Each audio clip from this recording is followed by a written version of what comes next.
Welcome to the Phil Lewis podcast, and we are back with another episode. This month I'm joined by another brilliant leader, Nishant Sharma, whose story takes us all the way from India to Edinburgh with loads of insights for anybody leading a business along the way.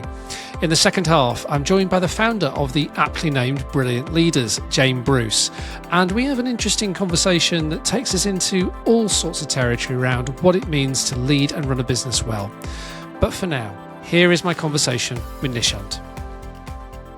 Nishant, welcome to the podcast. Thank you, Phil, for having me. So, give us a sense of your background. I started my journey almost 20 years ago as a dishwasher. So I came to this country when I was a little teenager, almost turning 20, and came from a northwest part of India. I just decided to pick up bags and live in a country I had no idea about, and like most immigrants do. And landed my first job as a dishwasher cleaner, promoted as a waiter, and that's how my journey started. I'm wondering how we joined the dots between that and where you are now. So I landed 2007, and my dad said, £500 is the most I can give you, what I can afford. This is your decision. You're my only son. You can stay back, join the business, which was a moderate business. It wasn't a huge business. 500 quid and a country you've never been to before. Nope. First international flight. So my first ever international flight was a flight to London, and then a 7-hour drive from London to Glasgow. Wow. And then what happens? So I had a bit of a safety net. So I chose Scotland because I had that safety net. But because my father couldn't afford to give me resource to live as an international student in Glasgow, and the fees for back then were almost 10-12 grand. So I had to self-sustain.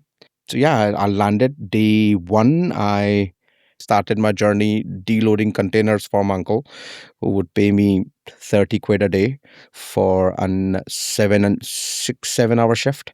So I'll start at 7 in the morning. I'll finish around 12:01, eat lunch there, free lunch on the house. And then I'll take my bus to a job he helped me get to, which was a restaurant called Ashoka at Darnley in Glasgow. Beautiful tucked away Indian restaurant where I started my journey as a dishwasher. Work from 5 till 12 and then walk back home because buses would stop after 10. So I did that for almost 4 years. So briefly sketch for us how the steps then from that, experience being new into the country, starting higher education, dishwashing, all of that, to what you currently do. Give us a sense of that. It just doesn't make sense. But as every single journey, there is a roadmap. It all happened organically without planning. For example, when I got promoted from dishwasher to front of the house waiter. That was all organic. I had an argument with then manager, and I could speak English, so I argued and challenged him and spoke English to him. He's like, "Oh, you can speak English?" I said, "Of course I can. I'm an international student here." He said, "What are you doing here?" I said, "You guys gave me the job." He said, "You shouldn't be washing dishes. You come work in front of the house." And then I started working as a waiter, cleaning, wiping tables, collecting the highest tips. I was always a bit of a chatter communicator, would love speaking to people. And then life happened. 4 years passed, scaled from one job to another within the hospitality ecosystem. And I think it comes a phase in your life where you're looking for growth.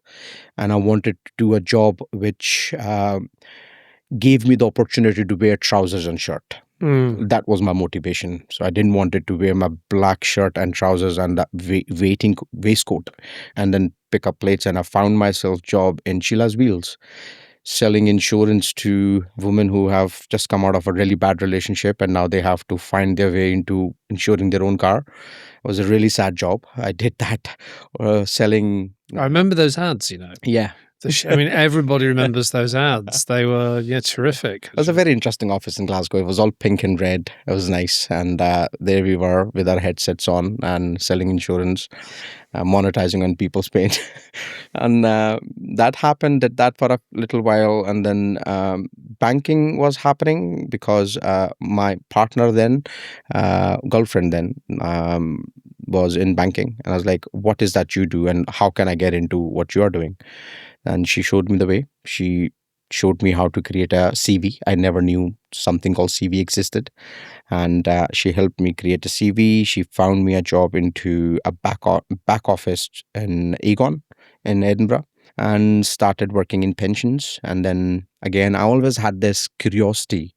What is that my manager does and how can I qualify to his or her job? And I would self-learn, educate myself, and then start giving interviews. Failure would happen consistently because I would learn as I would fail, and then it would click and I'll find that job and I'll do and keep repeating it until investment banking happened. When you come from no money, then you make some money, and then you peak because there's no motivation left after you have achieved and bought yourself everything that you desire materialistically. And that was the pivotal point.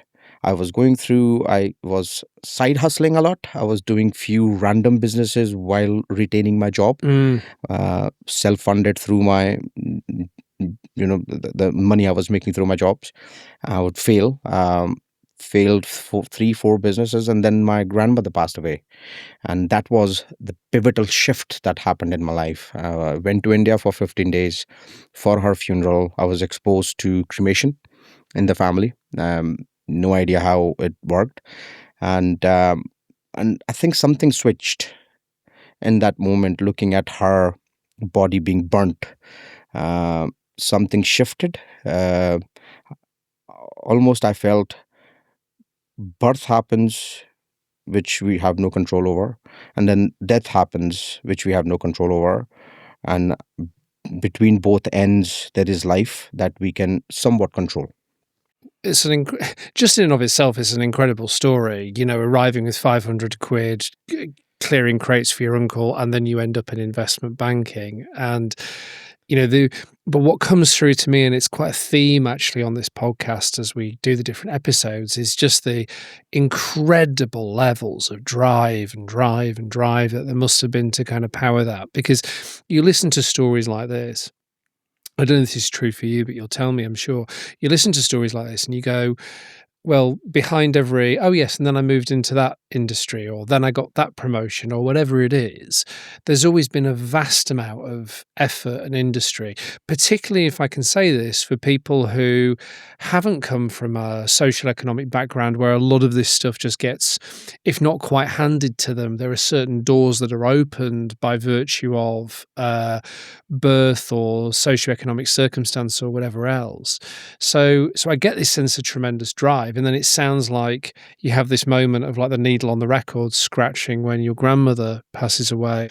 Just to add to what you said, you're right. So when you're starting at the bottom of the food chain, there's nothing beneath. So what happens with people who come from something? They have a fear of falling into a pit of nothing. And then there are people like me, or people who are even worse case scenarios than me. I was still very much better off and privileged in sense that my father could afford to pay the deposit for me to come and study in Glasgow. So I was quite privileged in that sense. But then there are people who have nothing. So when you have nothing, the fear of falling back doesn't exist. If you look at people in their daily lives, the fear that keeps them where they are is the fear of falling, because they have something they can fall back on. They don't have anything to fall back on. And in cases of migrants like myself, we have uprooted us and we travel to absolute oblivion of not knowing what's next. In that moment, you go in this self-drive of just driving forward.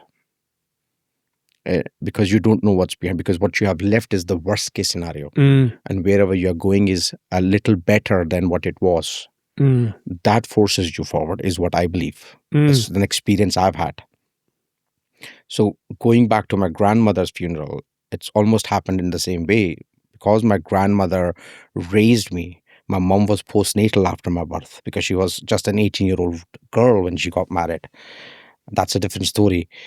But she couldn't raise a newborn baby. So she had to leave me with my grandmother, who became the foundation of who I am today. And when you lose that foundation, then there's nothing to fall back on again. Right. Okay. So what happened was, at her funeral, what triggered me the most was, once the funeral began, people were sad and people were focused on her. And almost half an hour post her cremation process started, everybody got consumed in their lives and they started talking about politics. They started talking about the daily chaos that people live in. And in that moment, I realized nothing makes sense. While that woman ends her journey and she's been now, burned to nothing, ashes, everybody goes back to normal. That was the point, but I believe that shifted something in me, and I felt, I'm going to die one day. All of us here are going to die one day. What I do of my life is my own responsibility. And whatever that direction is something I have to take. Nobody is coming to save me until that process happens to me. So I need to do something that has meaning, so that when I look back for my own self, I can look back and say, I did something. Even if I'm a failure, it doesn't matter, because we always measure success with money, measure success with position, measure success with any other criteria that we create to measure success.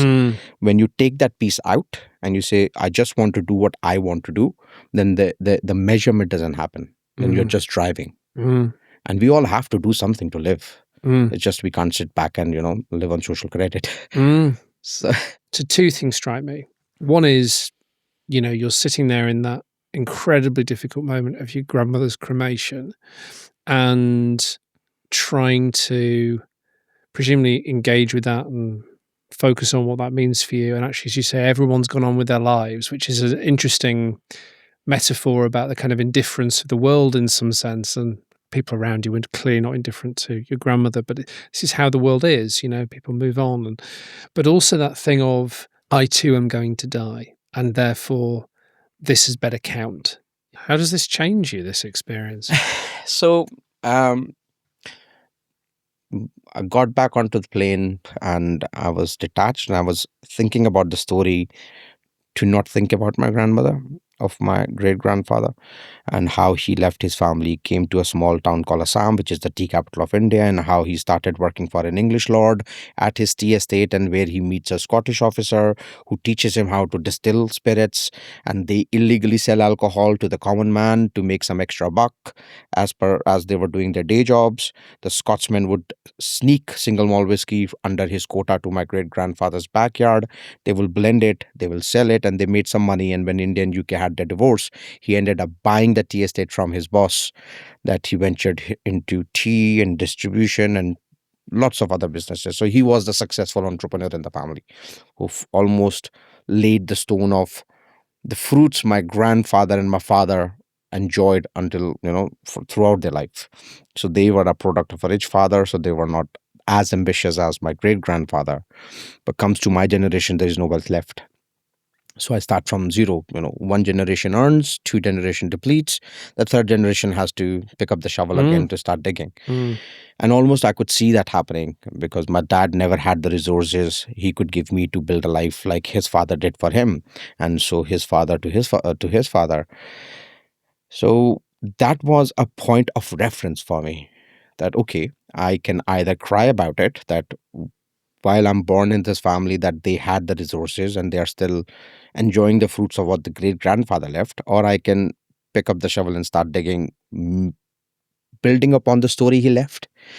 And two things were bouncing in my brain throughout my 17-hour flight back, which was, I live in the Mecca of Spirits, Scotland, and great grandfather had something to do with spirits that became the founding ground for what his and his children were, or fruits they enjoyed. And alcohol became my anchor. So I thought, I'm ex-banker, I've got lots of savings. I can, probably the next Diageo I can build. And then life humbled me. We're going to talk about that in a moment. But anyway, yes. So you're on the plane. I come back. The idea is, all right, I'm going to create the Diageo of Scotland. Yep. Fair enough. Yep. And then life humbles you. yes. Yes. Well, life is busy. What's that phrase? Life is what happens when we're busy making other plans. So, okay, so you come back. So 2017, Jan, I come back, and I was almost in the middle of wrapping up a failed business as a side hustle. And then I dedicated all my energy into creating a whiskey business. And as I said, life humbles you. Whiskey takes millions of pounds to start. And I remotely had barely hundreds and thousands to even think about millions. So whatever savings I had and whatever money I can pull from family and friends and everybody around me, only thing I could do was one, gin, because gin was on an upward trajectory then. COVID was about to happen, which we had no idea about, and everybody was drinking gin. And I thought, okay, I can't afford to do whiskey. Why don't I do gin? Because gin is what everybody's drinking just now, and it's easy to make, requires less capital. You don't have to wait 20 years for it to Correct. get something to sell. Yeah. Correct. And then gin happened, and then failure happened again, because ignorance is bliss. So I want to talk about the failure for a moment, if that's okay. So I'm interested in, there's this theme in this conversation so far, which is consistent failure. Well, not consistent failure at all. It's really interesting, actually, because what I hear is consistent success in one sense, which is you're really successfully executing multiple pivots in your career. You're moving forward in your career as a banker, but you have these side hustles, as you described them. And it's like, well, that one went wrong, that one failed, that one failed. And then you plow a load of money into, well, presumably at least exploring doing a whiskey, realize that's not right for you, and then decide to go all in on the gin, and then that doesn't work as well. So give us a sense of what's going on underneath all of this, because it's not a lack of effort or industry, this. I think motivation gives you the power to do things, and motivation depletes when things are not transpiring, and then you need to find motivation in the moment by yourself without having an anchor of motivation. How do I put this in right context? So you start something and you're really motivated, and suddenly things start to fail, and now you're not so motivated. You have two options: you continue and consistently persist in that moment of failure, hoping success will come to you, or you give up. That has been... Well, it's not just about that, though, is it? Because the motivation is, but what you're also getting is not only data but lived experience in those moments. Because anybody who's started something, when it starts to go wrong, there are financial costs, there are sometimes costs to health and wellness that come with that. There's a stress burden, which can be really quite considerable. There's a lot of data points and information, but lived experience accruing around that as well. And so it's kind of no wonder people go, is this worth it? And interestingly, again, we've spent a lot of time on this podcast talking to people who've been through really rough times in their businesses, and we have sometimes find ourselves having conversations with guests, and also in the second half of this show, about that question of what's our relationship with what's worth it and all the rest of it. So that sort of strikes me as there's a lot going on in those moments of failure for us, and there's a lot to kind of work out. How do we absorb, and do we want to absorb? Was that the case for you? To an extent, because the failures I had before the gin journey started were failures of losing motivation, losing money, not losing health, not losing the job was still there, which paid the bills. What I realized through my past failures were consistency. What would happen is, if I would experience failure because I was utilizing capital from the employments I had or the people around me, I wasn't using responsible money. I was almost plowing that money I was making into what I was doing. Mm. And if the failure would happen, it would not impact anyone other than Mm. myself. Mm. So for me, pivoting into a different direction would make sense. But then came a point when I started Gin Journey and I lost everything, almost at the verge of bankruptcy, and used some of the money from people around me. The sense of responsibility of not failing others is where things change. Mm. Because when you're failing at your own cost, at your own expense, it doesn't impact you as much as other than the money lost. But when you're failing and it's impacting other people, that's where things change. So you almost have to be responsible. So the gin brand failed by the sounds of it. Yes. So, and it sounds like there was some quite heavy costs. So give us a sense of what happened.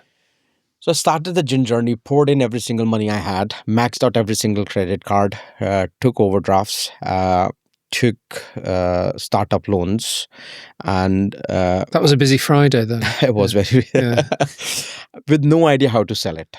So Right. Okay. almost motivation led to a point where I created a brand, I created an identity, I created a liquid.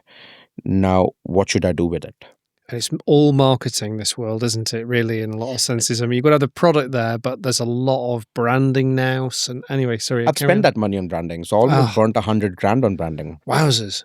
Yeah, Okay. because this is where ignorance kicks in. And I went to the best brand management agency in Edinburgh. Yeah. It had to be an Edinburgh story. I'd thought it all through. Yeah, I came back massive. and I had a story, I had a narrative. I had no name, but I felt there needs to be something that pays homage to my past, pays homage to my present. Had to have an element of Edinburgh, had to have element of Assam, where I was born, something that all comes together. So 100,000 quid on branding just off that literally brief. Yeah. Okay. and yeah. and that's a learning curve, a very Yep. expensive one, because again ignorance led me to pick the most expensive brand agency, because I thought, you know what, I'll hire them and they will show me route to market, Yeah. which is never the case. No. Yeah. Because if they are building brands for all these big players, they are just building brands, they are not giving them route to market. Yeah. That's where ignorance was. So in my brain, I thought, if I go to this agency who will create this brand, and automatically orders will start pouring in, which was not the case. Now, listen to this, even my stress levels are starting to climb. So I used to be in agency world, so I also know the kind of lack of duty of care that can sometimes go on around clients in this sort of space and everything else. So, okay, so this is sounding quite stressful. So you have 100,000 on branding. It's not the well, there's no bottle sold other than day one when I put my website up and I create FOMO within the family, and everybody thinks his other cousins are buying, and they start buying, and I almost have 40-50 orders. But what's next? That was a one-time wonder. And then the reality hits, as we call it. Something hits the fan, and now I have to go sell the bottle of gin that I have to every single individual on the road, which is the bottle shops, the corner shops, pubs as well, the on everywhere. trade, yeah. And then you learn layers of distribution. So you can't go sell to the pub directly. It has to through a distributor. If I go to the distributor, they are not interested because they don't know who you are. And now you're going to independent bottle shops and they buy through a secondary bottle shops, and but the volumes are tiny and all of that. So, and then you don't even know that there is a reverse calculation in terms of pricing. So you almost create something on the basis of, this is the gin or rum I want to set my brand as a benchmark with. But how does the distribution matrix work? You don't know. So is this going on during COVID as well? This is exactly during COVID. Right, okay. Because now people are not accessible to you. You have this inventory sitting there. You don't know what to do. You've burnt all your money. Failure happened. And then luckily with COVID, you got some stretch on your money because people were giving you time to pay back. That was buying me time, but I was almost in the background trying to figure out what should I do, how to do, where to do, and almost went bankrupt twice. And but somehow, and how are you dealing with this personally? I mean, you strike me as, just listening to you talk, you're clearly quite a kind of hardy character, and you've willing to get on planes with £500 and all that, and clearly very driven. But how is this affecting you at a personal level? Because I don't think I've met a business owner yet who's been through experiences like this that wouldn't say that in some sense it had changed them or it had some form of impact on them. It impacts you for sure. Yeah. But then these are your decisions and you need to have ownership. If I am now doing things that I want to do and then I expect others to take ownership of what I'm doing is not fair. It almost takes me back to the point where I made that decision of moving, uprooting myself from a safe haven, which was I had a roof over my head, living in my dad's house. I got 3 meals. I had things around me for mobility. We had a moderate car. We had a motorbike, what commonly used in India. I had access to things, and suddenly I decide to leave it all for a life I have no idea about. So there's kind of an integrity there, isn't there? It's like, these are my decisions to own, and Correct. therefore I will own them. And so, okay, so what do you do? And then it ties back to day one, which is when I took my first flight to Scotland. If I am going there, failure is not an option. I could have easily failed and went back to my dad, but then it would have been failure. Because I made that strong decision of finding life in a place which is unknown to me was the decision I made, and I had to live through that decision. So when I was in failure with the business, living, experiencing, it was hell. People talk about, oh, my journey was this, and then I experienced this, but you're literally going through the worst time of your life, because failure as a waiter would have been less impactful because you're failing on your day job. Yes, we are failing here. I mean, if you think about failure in this context, we're talking about there's a really big life story behind it. There is serious investment. There are friends and family whose money's tied up in it as well. No revenue in the house. There's no revenue in the house. There's also your dreams as an entrepreneur and all those sorts of things too. It's a meaningful mission for you too. So you've got all of those things kind of in play. So we're sat here now having this conversation.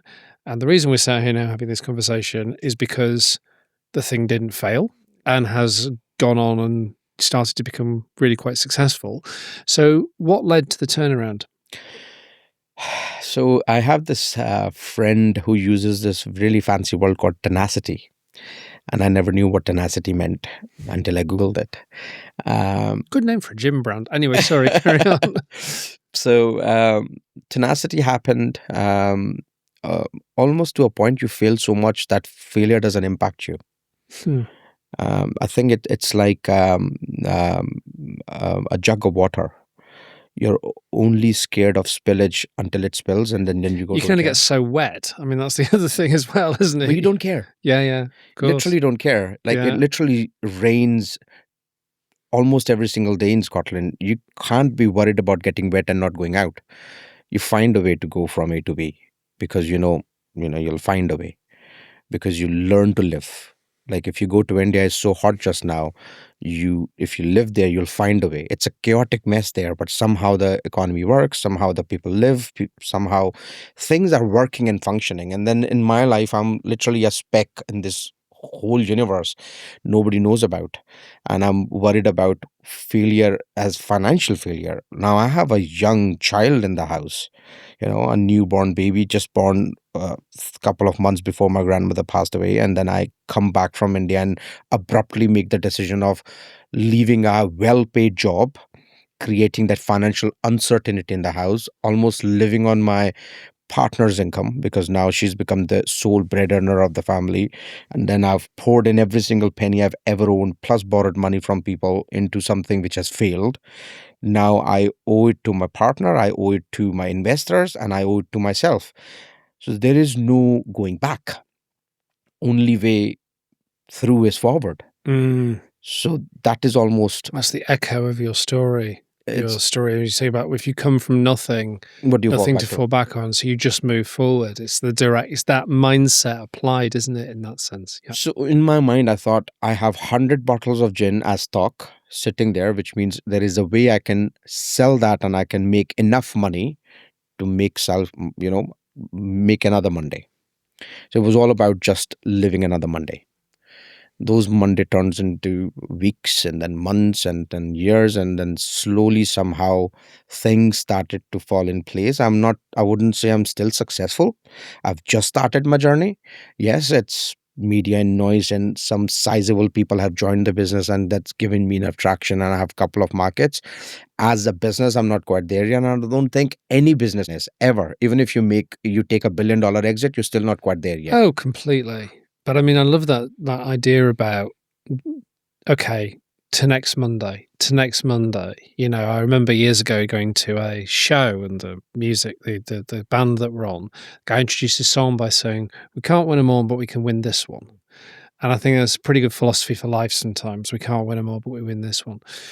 And we're going to, because your story is a wonderful example of not only entrepreneurship, but Scottish entrepreneurship as well. Yes. And we'll be putting links to your gym brand and your products in the show notes here. But I wanted just to ask you as we close out, if you had your time again, and I mean, other than not spending £100,000 on branding and all those sorts of things, because those are the easy things to say in a way. They're extremely expensive lessons, but they're the kind of things that make total sense in retrospect not to do.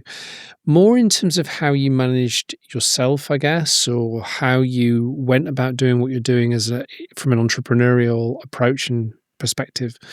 What would you do differently, if anything? I would be less abrupt. Abrupt? Yes. For example, spending £100,000 on branding. Yeah. Really extreme, making decisions. I would take calculated risk, what I do now, because now I have 25 people that the company looks after, including myself. So there is more responsibility on my shoulder. We have 2 offices, Edinburgh and India. So almost those people are banking on me today. Sure.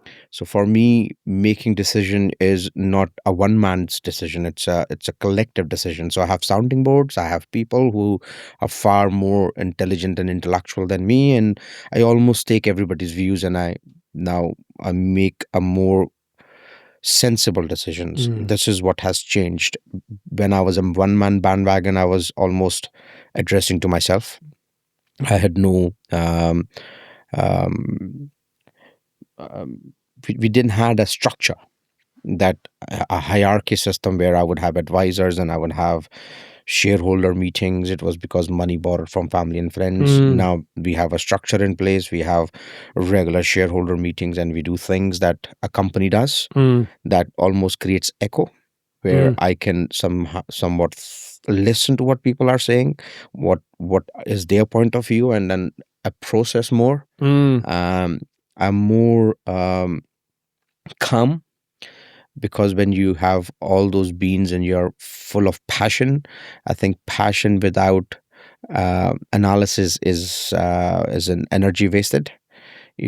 Well, it can prime you to make some very poor decisions. Correct. Passion is good for almost driving it forward, but it needs to be done in a very strategic way, is what I've learned through my journey. Calm. I'm more calm, because calm is a good quality. Calm is, seriously. I mean, I think calm is a well-resourced place to be a lot of the time. Correct. Right? It's like we need to be able to think. So, your story is inspiring to listen to. Thank you. But also very moving to listen to as well. And I think particularly the part about your grandmother's cremation and that moment of insight for you around that will stay with me for a long time. Thank you. So I just wanted to thank you for sharing that with us, and I wish you all the very best in the future of your business, and thank you for coming on. Thank you for having me. I thoroughly enjoyed this, being vulnerable. And there's one thing I would like to end my note on, is to all the founders and people who believe in what they want to do, they have to strip everything down and be vulnerable. At the end of the day, it's a human experience. It's not AI or a technical experience. We need to connect on a human level.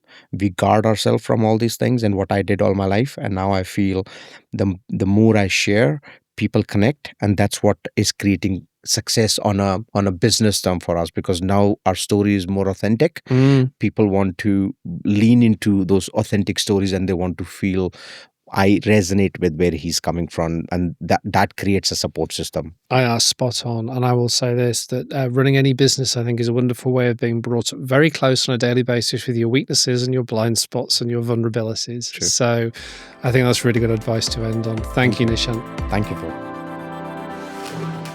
In the second half, I am joined by Jane Bruce, the founder of Brilliant Leaders.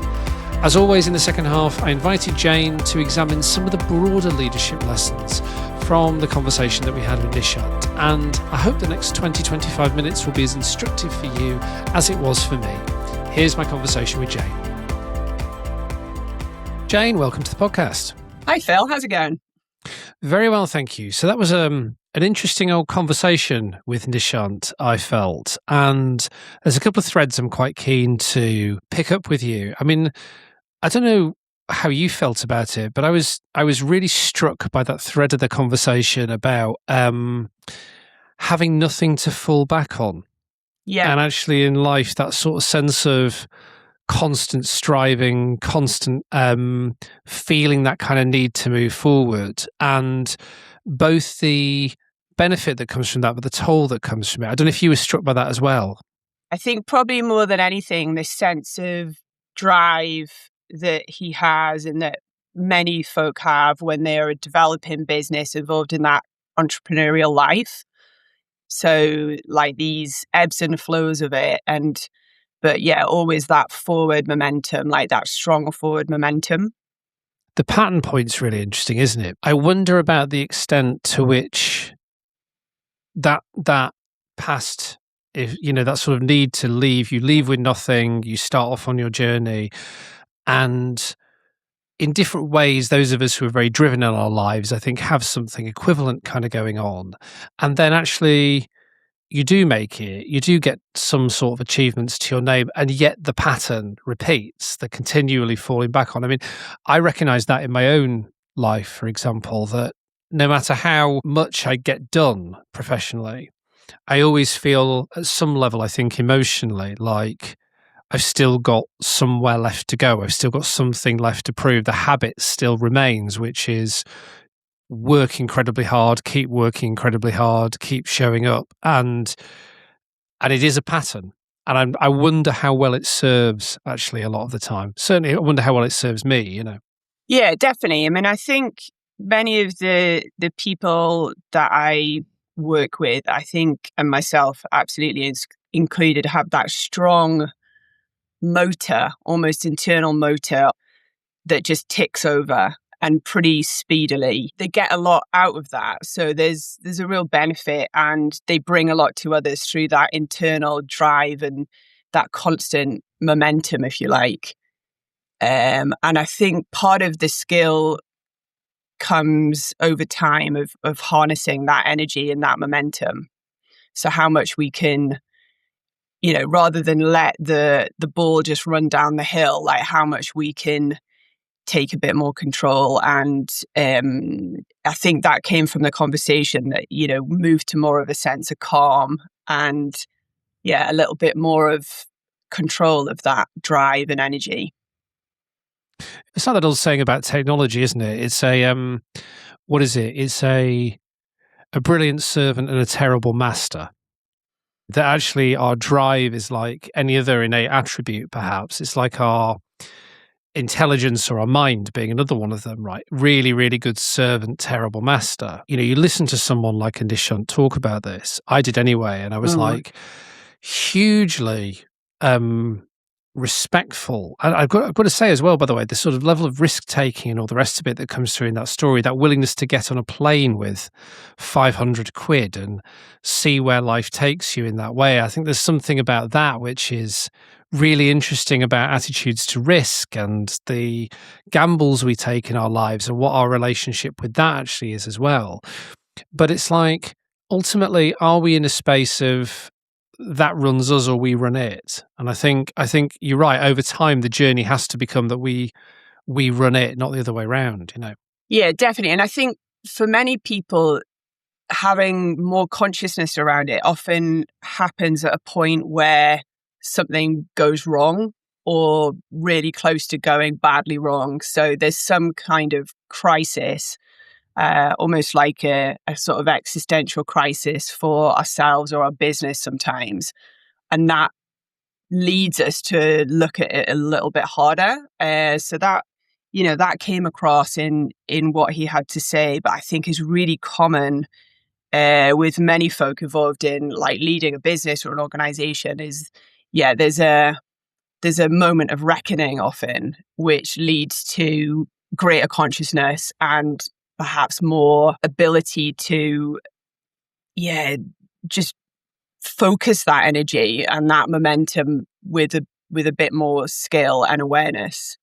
Or there isn't. I mean, there's a moment of reckoning, and it doesn't lead to that. I mean, that's something that I have this. I don't know if this resonates with you in any way, Jane, but I think about my own career, and there's a wonderful phrase in Sanskrit about 10 lessons for life, I think it is, handed down from Sanskrit. And I think number 3 is something like, the purpose of life is to learn lessons. And number 4 is, a lesson will keep being repeated until it is learned. And I certainly recognize a pattern. And I sort of, I think, detected this a bit in Nishant's story as well. Although I'll talk more from my own experience on this, because I don't want to make meaning out of his in different ways in that way, but which was, my drive has got me to the point of breakdown, or it has got me to a point of really struggling to deal with what is in front of me. And there's been some sort of, as you say, moment of truth, moment of reckoning. And then actually what happens is you recover from that, and then the same thing kind of takes over again.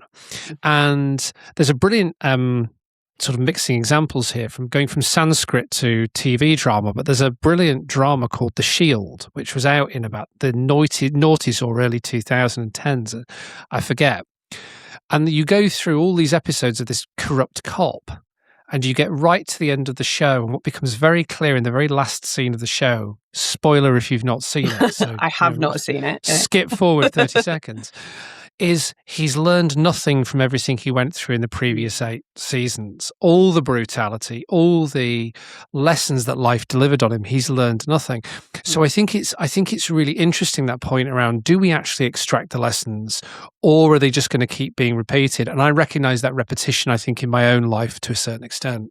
Yeah, I think it takes almost like a big prod in the ribs for us to do that.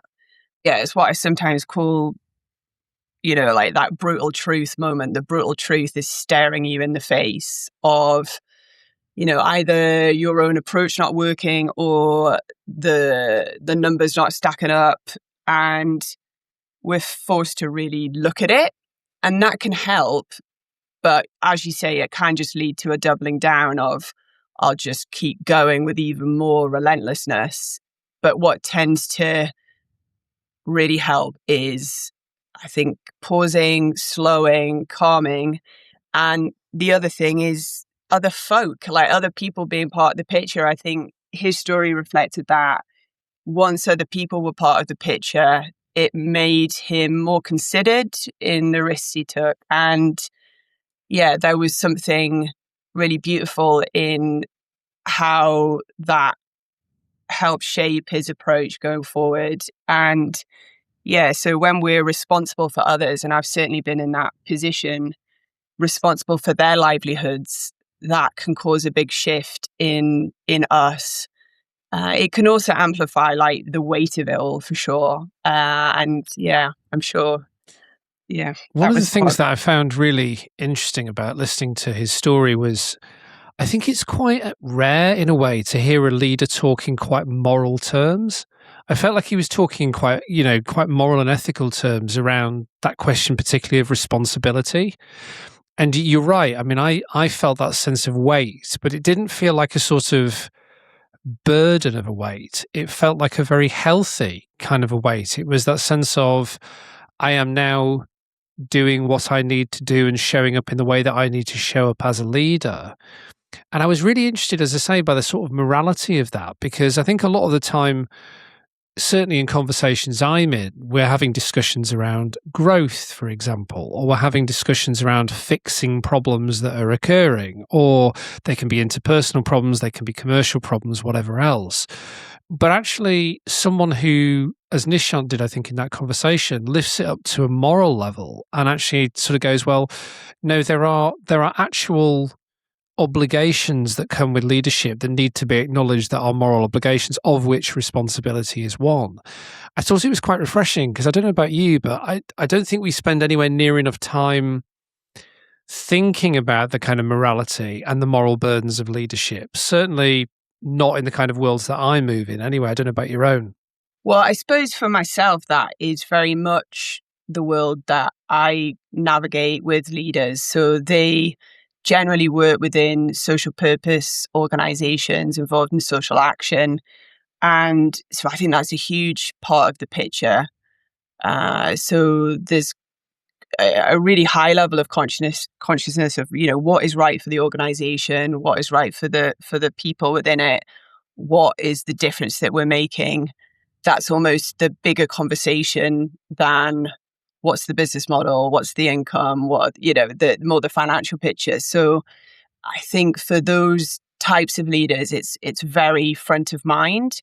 But the part that they, and I would put myself in this bracket as well, often need to go on a journey around is their care. So like, how do they keep themselves on a level? How do they, keep topping up that well for themselves? That tends to be the thing that they struggle with most, because they have a tendency to put other folks ahead of their own interests. So yeah, it's a really interesting one. But yeah, I absolutely echoed that. I thought his own reflection, his final reflections, was about really trying to help and serve other leaders, which was a really beautiful thing. I agree. And that point around, again, it gets tempting to sort of talk in these cliches, doesn't it? Like putting your own oxygen mask on first and all that sort of stuff. But actually, again, there's a kind of moral dimension to that, I think, which is that if you are not resourced as a leader, you simply cannot be resourced for the people around you. It is incredibly difficult to be able to show up if your energy levels are low, if your well-being is not attended to, or actually, I think in other cases, if there's things going on in the organization that in some way, shape or form you might be finding a bit triggering, for example. I'm currently working on a project where I'm writing a lot about the shadow in leadership. So, the ways in which we all have unattractive qualities that, dwell within us. And actually, we spend a lot of time trying to repress. And when we repress them, we sort of project them onto others, or we project them onto circumstances, and so on and so forth. And it's like we might be having situations in business that are, or in any organizational life, that are genuinely really challenging for us as well. And it's like being able to navigate well through that, and from a position of resourcefulness in that, I think there's again, it's a moral and ethical question a lot of the time, as much as it is any other, Yeah, absolutely. And thinking about drive as an example, then how do we have like healthy drive, as opposed to when it tips over into, I suppose, like a level of relentlessness, which it can do. So, I think often that's a criticism that leaders can face. So they bring this sense of energy and this momentum and this optimism sometimes that members of like the wider group, they just can't match it. So it's like this incredibly powerful force, but at the same time, it can be experienced by others as, wow, I can't keep up. Like, this is relentless. Like, I can't match this. And over time, that can be quite unhealthy, I think, within teams.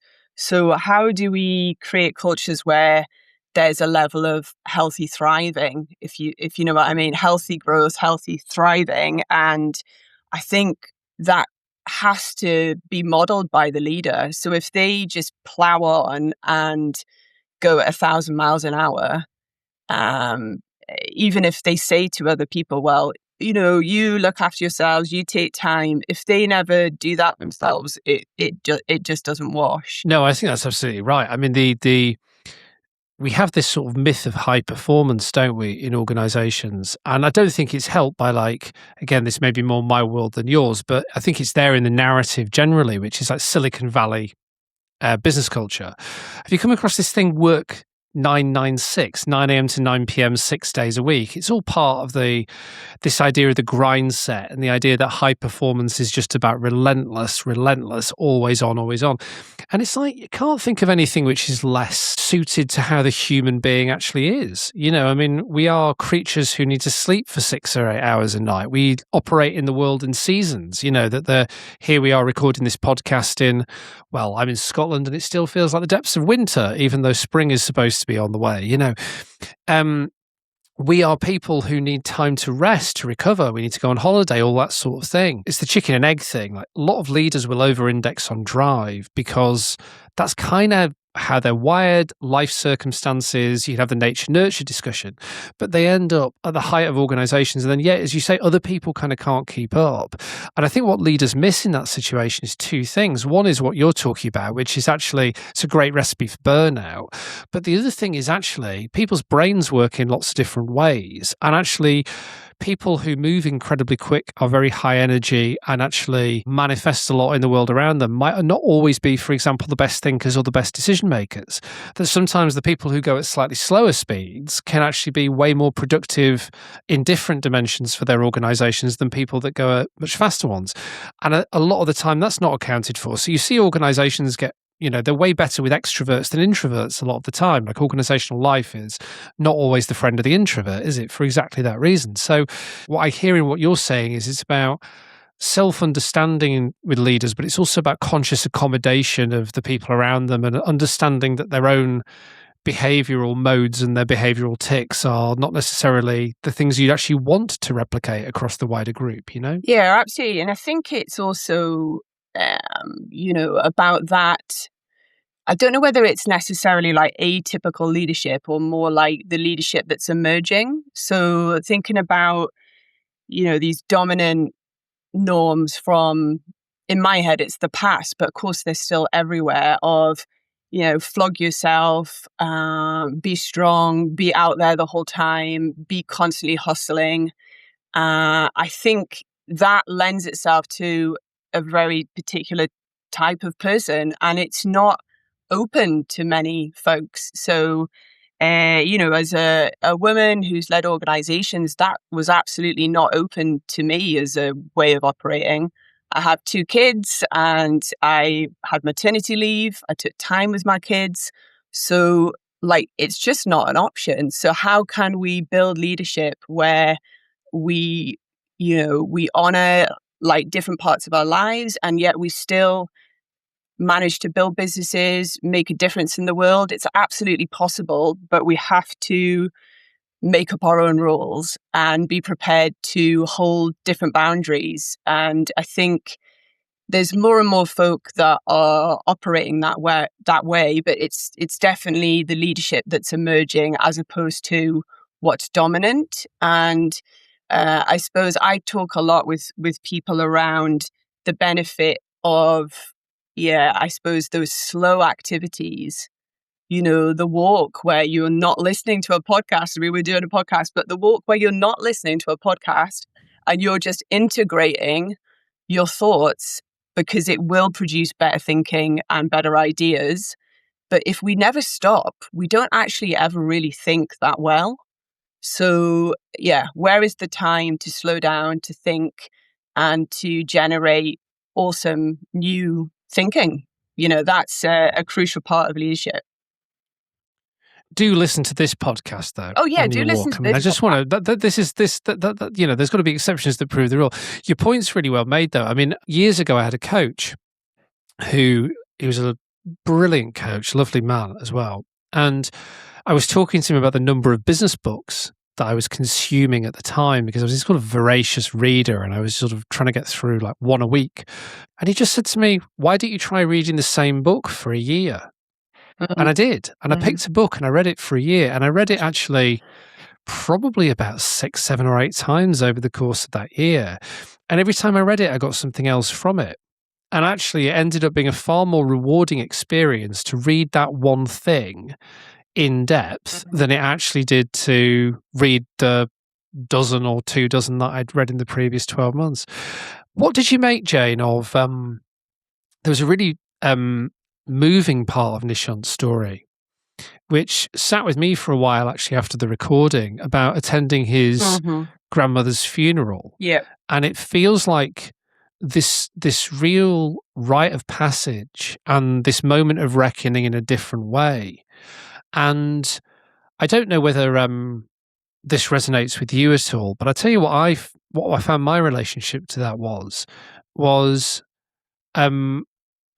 there's no time. I turn 50 next year, and I find myself increasingly preoccupied. I don't think necessarily with my own mortality in that way, but I find myself preoccupied with, I've got lots of things I want to do, and I've become really, really conscious that actually there's not an infinite stretch of years ahead of me to do them, right? So, and I think I'm kind of, broadly speaking, I think I've got a healthy relationship with that. I don't seem to have had a mad midlife crisis quite at the time of this recording anyway, but I am really conscious of it. And I don't know, did it bring anything up for you? Yeah, I suppose like this idea that we have a finite time to follow our dreams, I mean, that real moment for him, it was really beautiful. And the chance he had to think about it on the flight that he took home, and really, yeah, that moment of joining the dots of what was really important to him and for the future going forward. I think, we all interrogate that to some extent or no extent, and I suppose for me, I'm in midlife as well, but it's always been my practice to think, and am I enjoying life? That's a strong practice for me. Is my week looking fun? Am I connecting with great people? Am I making a difference in the world? And to interrogate that pretty regularly, throughout my working life for sure. And I think it feels like a luxury to do that sometimes. It is a luxury on a lot of levels to do that, to have choice. But yeah, there's so much possibility with every day to, enjoy the day, but also to improve the world with every conversation. Like we have that opportunity to do that on the tiniest level through a single gesture if we choose to. And I think for him it meant pursuing this dream, which was awesome. I'm really reminded of the old David Foster Wallace speech, "This is Water." I don't know if you've come across it at all. It's a beautiful piece of oratory, and it's just a commencement speech. But what he talks about in this commencement speech is how unbelievably boring most of life is. And actually actually that a lot of life is about petty frustrations, and we're stood in supermarket queues while somebody in front of us doesn't know how to work a checkout or whatever it is, And he's like, life is the choices that you make in those moments. It's not necessarily always about the big choices. It's about how you actually choose to navigate through those moments. And I just find myself increasingly thinking, well, the only choice we've got is whether or not we actually tend to our little patch of garden. Absolutely, the people around us. And I love your point about enjoying life, because actually in some fundamental sense, if that's a practice, that sense of in the day, in the week, in the month, am I enjoying what I'm doing and am I actually bringing something to the world, right, was the other element of what I heard. I'm like, that is at some level all there is. You know what I mean? It sort of really strikes me that. And I took that from Nishant's story as well. It was like he wanted to honour his family. He wanted to honour the journey of his grandfather, was kind of really coming through in that story. And he wanted to therefore tend to his little patch of garden and what he was doing. And that for him is about making gin and doing all the other things that he does. When we face our own mortality and the fact that there's only so much time and we really think about that, then yeah, that can help us be brave as well. it was making me think, Phil, if you don't mind me sharing, like something I experienced last week. So once a month, since I have my own business, I climb a mountain. So climb a mountain every month. Blessed to live in Scotland, and it was a gift I gave myself when I started my business. But I now go with another bunch of, realistically, mums. We're up a hill and we take our Friday to climb a hill. But for me, that gives me great boost within my business life for sure, because it helps me to think. But I think it's also about appreciating and enjoying life together. So we collectively face a lot of challenge. We face grief with parents getting older and all the rest of that. We have our kids that we need to care and nurture for. And so I think having and really, respecting life, like we have this awesome, amazing gift, and let's respect it and value it and touch it and experience it. So we do that together. And I think for me, it's a one day, but it massively powers my whole month and therefore my year. I think the other thing, I don't know about you, but with his grandmother's passing, this idea of like the generations going back, I find that fascinating. And so not only do we have that drive within us, so we have that, pitter patter of like the engine running, but that pattern over time, the fact that we have our ancestors behind us and that longer pattern, I found that really interesting to think about for him. I think if you come back to the kind of moral questions of leadership, if we think of ourselves as stewards, which I think we do, I think we are actually in some sense stewards. I think we're here to steward the earth. We're here to kind of steward, to appoint each other. You mentioned being a parent, for example, and the idea of, nurturing children, I think is a form of stewardship in a way, isn't it?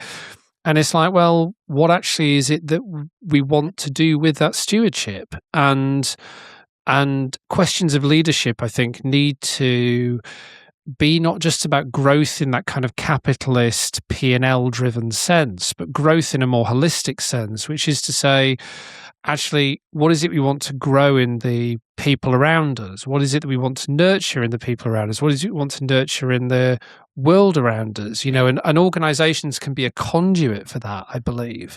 And so, in Nishant's story, I think you hear this stuff about honoring a legacy, and you're right, that kind of generational thing, but he also was talking about his own children as well, and that thing around, well, there's a sense in which I would imagine there is a sense in which he would be hoping that in the future someone would look back at his life and his contribution and find a way of honouring that and moving that forward. And again, these sort of strike me as interesting, healthy, perhaps not everyday things for leaders to reflect on, but they should probably get more of a look in than many of us allow. And I found myself challenged by that conversation to think, yep, probably should spend a bit of time thinking about this myself. And that could be a life stage thing or whatever, but it really did come up to me on the back of the recording, Yeah, definitely. And I think been working with a group recently, a group of leaders, and thinking about these kind of layers of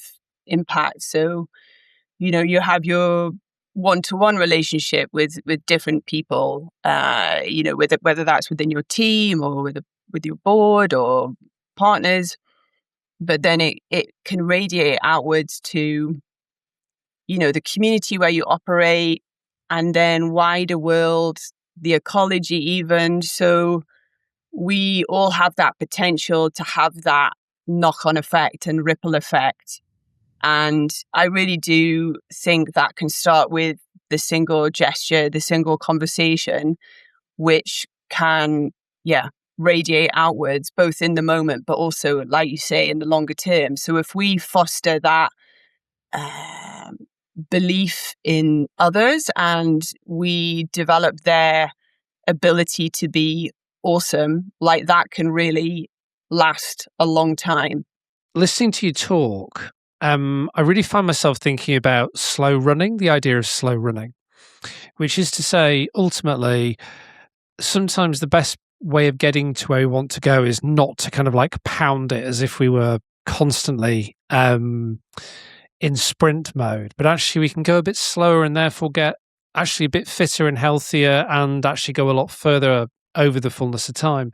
And I'm particularly interested listening to you talk about how you've quite consciously architected clearly your own business and your own life around time out as an important ingredient to be able to actually do the work you want to do, but also that point around enjoyment as a core practice in the everyday and making sure that that metric is kind of where you need it to be, you know. So really interesting and challenging stuff that came out of the conversation with Nishant in a kind of lateral sense. So how about you? What do you find yourself thinking about as we close out? Yeah, I think some similarities for sure. I think it's, for me, like I definitely come across so many people where you can see that drive, like it just flows out of them. And it's an incredible quality and so powerful and useful and creates so much good stuff. But it's the cost to people that, you also see. So yeah, I think, and I've experienced it too, where you just dial up too far and then the decision making isn't always great and the cost to you and others isn't always great either. So yeah, how can we be more aware and more conscious in how we use that incredible attribute? Yeah, so just that, I think the slowing and the intentionality is what we can learn, I think, through practice. A great place to leave us. Well, I shall go and walk quietly in the garden for a bit on the back of this. So go and walk with the birds. Actually, I'm saying that, but looking at it blowing absolute gale outside. So chances are against it today, but the aspiration is at least there. Jane, thanks for joining us today. My pleasure. Huge thanks there to Jane and also again to Nishant for two really great conversations. There's a load in those for leaders of businesses large and small, and I hope you found value in listening to that conversation today. If you did, as always, we would hugely appreciate it if you could share this episode with someone that you think would find value in it. Give it a like, even give it a review. That could be on YouTube or it could be on any of the podcast platforms. As a still relatively new podcast, it really helps us. So in the meantime, thank you again for listening, and we will see you again soon for another episode of the Phil Lewis Podcast.